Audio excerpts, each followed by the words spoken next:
Artificial intelligence is the most exciting revolutionary technology humanity ever invented. മനുഷ്യൻ കണ്ടെത്തിയ ഏറ്റവും വലിയ വിപ്ലവകരമായ ഒരു ടെക്നോളജിയാണ് ആർട്ടിഫിഷ്യൽ ഇൻ്റലിജൻസ് എന്നത്. എന്താണ് മറ്റ് ടെക്നോളജിയും ഈ ടെക്നോളജിയും തമ്മിലുള്ള ഡിഫറൻസ്? നമ്മൾ ഉപയോഗിക്കുന്ന വാട്സപ്പിലെ മെറ്റ, അതുപോലെ തന്നെ നമ്മൾ ഉപയോഗിക്കുന്ന ChatGPT. ഇപ്പം നമ്മൾ വാട്സപ്പിലെ മെറ്റ ഉപയോഗിക്കാൻ തുടങ്ങിയിട്ട് ഏകദേശം 6 മാസമായി. ChatGPT ഉപയോഗിക്കാൻ തുടങ്ങിയിട്ട് 2 വർഷമായി. മനുഷ്യൻ എന്ത് ചോദിച്ചാലും, ആദിമ മനുഷ്യൻ മുതൽ ഇന്ന് വരെ എന്ത് നോളജ് ചോദിച്ചാലും ഇൻഫോർമേഷൻ ചോദിച്ചാലും ഇത് നമുക്ക് പറഞ്ഞു തരുന്നു എന്നത്. നമ്മൾ ആലോചിക്കേണ്ടത്, നമ്മൾ ഹ്യൂമാനിറ്റി ഹോമോസാപ്പിയൻ 3 ലക്ഷത്തോളം വർഷമായി ഭൂമിയിൽ, 12,000 വർഷത്തോളമായി നമ്മൾ ഈ ഒരു സാമൂഹിക രീതിയിൽ ജീവിക്കുന്നത്.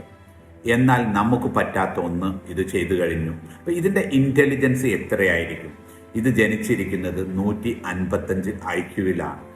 ഒരു വിത്തിൻ 2 to 3 years ഇത് 1500 ക്രമേണ 2000, 3000 IQ-ലേക്ക് പോകും. ഒന്ന് ആലോചിച്ച് നോക്കൂ, ഇത് ജനിച്ചിരിക്കുന്നത് ഐൻസ്റ്റീൻ്റെ IQ-ലാണ്. ഒരു 400 IQ എന്ന് പറയുന്നത് നമുക്ക് നാനോ ഫിസിക്സിൽ ആപ്പിൾ മൊബൈൽ മരത്തിൽ കായ്പിക്കാമെന്നുള്ളത്.